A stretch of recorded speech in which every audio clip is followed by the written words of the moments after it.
This is different from the colloquial definitions. It's different from the definition of harassment in employment law and some other areas of law. We are dealing specifically with the criminal law surrounding the offences of harassment and stalking. The words harassment and stalking are often used by people to describe what colloquially is known as creepy or slightly disturbing behaviour. But the criminal law has a very precise definition of both harassment and stalking. The definitions are slightly less straightforward than what we understand in ordinary conversation. So when could something that somebody might call harassment turn into something that you could be arrested for and charged with a criminal offence for doing? Just because somebody says they feel harassed by you doesn't mean you've committed a criminal offence and doesn't mean you've harassed them in law. The definition is very specific and it can be found at sections 1 and 1A of the Protection from Harassment Act 1997. The Protection from Harassment Act says, "A person must not pursue a course of conduct which amounts to harassment of another and which he knows or ought to know amounts to harassment of the other." It goes on to say at section 1A, "A person must not pursue a course of conduct which involves harassment of two or more persons and which he knows or ought to know involves harassment of those persons, and by which he intends to persuade any person not to do something that he is entitled or required to do, or to do something that he's not under any obligation to do." Right, so that's all a bit headache-inducing. So let's try to break that down into its constituent parts. First of all, harassment has to be a course of conduct. Now that means not one episode of harassment, but at least two. There've got to be at least two things that amount to harassment for it to become a course of conduct rather than an episode of conduct. So a single episode of harassment, no matter how bad, can't without more amount to a criminal offence. Of course, with more, for example, with threats of physical violence or indeed actual physical violence, it can be a separate criminal offence, but it won't be the offence of harassment. Now, just because two or more things have happened doesn't mean it's part of a course of conduct. The prosecution has to prove they're connected in some way. So how closely related were they in time? Are they part of a series of actions designed to achieve a particular aim on the part of the harasser or calculated to change the behaviour of the person being harassed?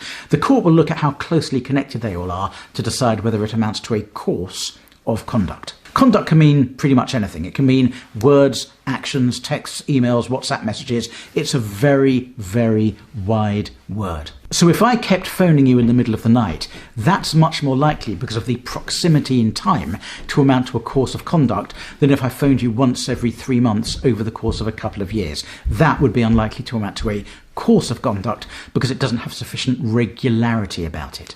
The behaviour has to amount to the harassment of another.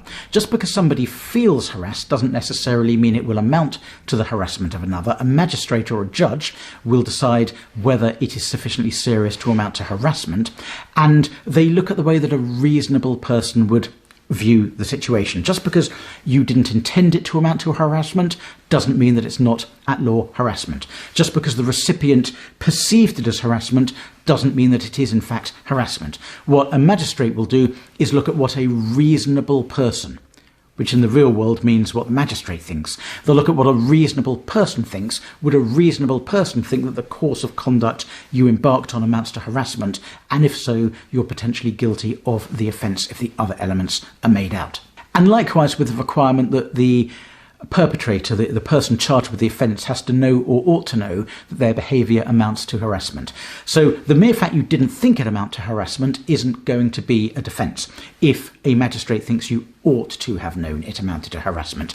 Again, a magistrate will look at the point of view of a reasonable person on the street. Would the reasonable, objective person thinks that what you're doing amounts to harassment? And if the answer to that is yes, then that element of the criminal offence is ticked off.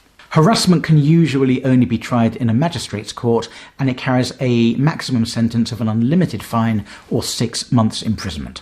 That's harassment. Stalking is something slightly different, slightly more serious. It's essentially the offence of harassment, but with the stalking bit added to it.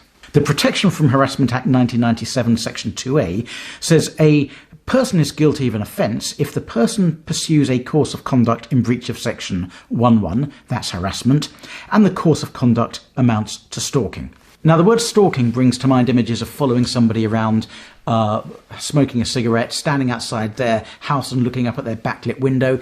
But it can actually cover things that are a lot wider than that. As well as following someone around, as well as phoning somebody up, it can also cover following them around on social media.